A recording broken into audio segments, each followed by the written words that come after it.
extension on the debt ceiling, but it comes with a price. Late last week, House GOP leaders came up with a very interesting offer.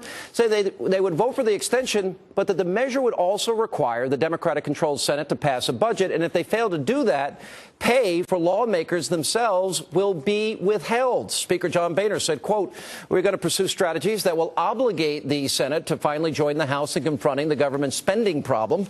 The principle is simple. No budget, no pay." Joining me now with reaction, Congressman David Schweikert and Congressman Greg Walden. Guys, welcome aboard. Thanks for being with us. Good to be with you. Thanks. All right. Thanks for having us, Sean. First of all, I was skeptical, Congressman Walden, in the beginning when I heard, Republicans are giving in already. But I had a couple of discussions this weekend with some of your colleagues. They explained the rationale. Number one, the sequestration, those cuts will go into effect. You're going to force the president and the Senate to come up with a budget. Senate hasn't passed a budget in over 3.5 years, and that paves the way for more cuts. I liked it more when it was explained to me. Is that about right? I think it is, Sean, and I think it's about time the Senate did its legal responsibility of passing a budget. We've passed one each of the last 2 years we've been in the majority, the Ryan budget. It laid out a plan for how to deal with America's biggest problems, our debt and deficit and the ongoing spending, that if we don't reform, we'll end up bankrupting this country, and it's unfair to the next generation not to stop this. It's time for the Senate to step up and act. When I've done my town meetings, Sean, people say, well, how do they get away with that? What's the penalty? If it were me and my job, I'd get fired. Do they even get their pay doc? So I think this notion of no budget, no pay makes a lot of sense. And if people want to weigh in, they can go to our nrcc.org website and make their views heard.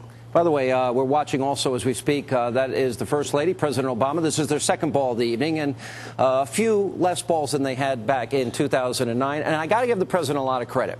I did not dance at my own wedding. I can't dance. I don't like to dance. And they look really nice together. All right. Why are you laughing at that, Congressman? That's no reason to mock me. I'm sorry. I'm just picturing you dancing to Jennifer Hudson. Yeah.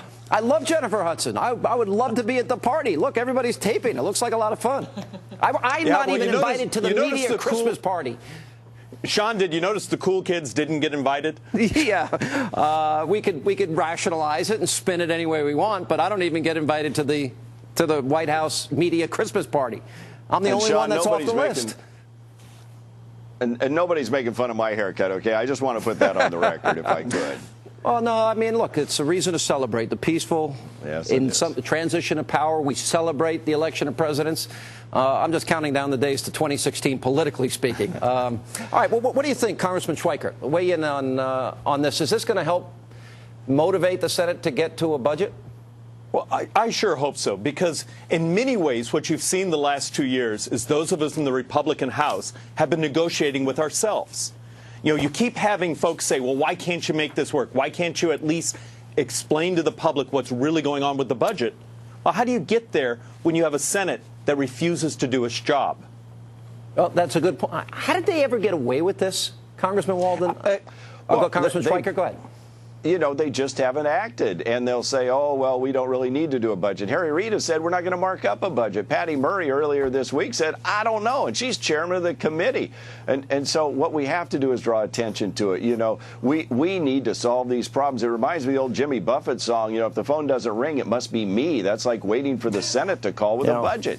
You know, Congressman Schweikert, one of the observations I had today, and I thought my colleague Charles Krauthammer made a very good point, and that is it's Obama laid down the gauntlet a little bit today. And Obama's the most liberal partisan inaugural speech that I can think of in our lifetime.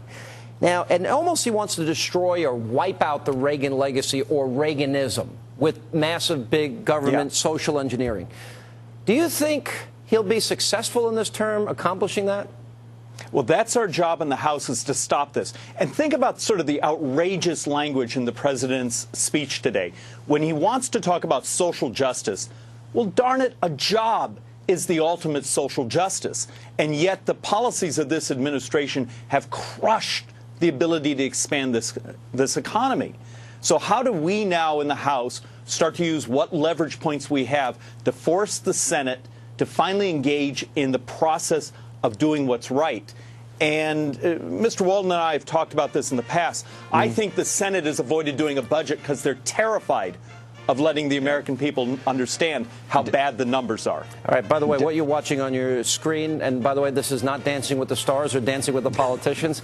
That, of course, Vice President Joe Biden and his wife, Jill. They'll also be addressing the troops tonight. Coming up later on at some point when it happens, we'll bring it to you live. And we're gonna have a vote on Hannity.com. Who's the better dancer, the president or the vice president? I'm kidding. Sean? Yeah, go ahead. Well, I think David hit a really important point. Where was the discussion about how we create a healthy economy in this country so that people don't have to work 2 jobs or 3 part-time jobs, and then moms who don't have control of their schedule and their life, and then you have all that climate change discussion. What's that mean to the price of gasoline and electricity going forward? We have to have a focus on creating a good, strong American economy where people can get a job and it pays the bills. They don't have to work 2 or 3 or scramble around, and we can get there, and that's what we need to focus on, is coming together to grow our economy, grow jobs, and then you won't have quite the bloated government you have because we get at the demand side of government. Well, listen, there obviously are a lot of challenges. I know for the president and vice president, this is a night of celebration. Thank you both, Congressman, for being with us. As you're watching on your screen, there is Vice President Joe Biden, his wife Jill. They are at the inaugural ball. On the piano, I believe it is Jamie Foxx, and we're going to have more of this. He also will be addressing the troops coming up later tonight, and when he does that, we will carry it live. We're going to have a vote on Hannity.com, Dancing with the Politicians. Who do you think was dancing better, President Obama or Joe Biden? Go to Hannity.com.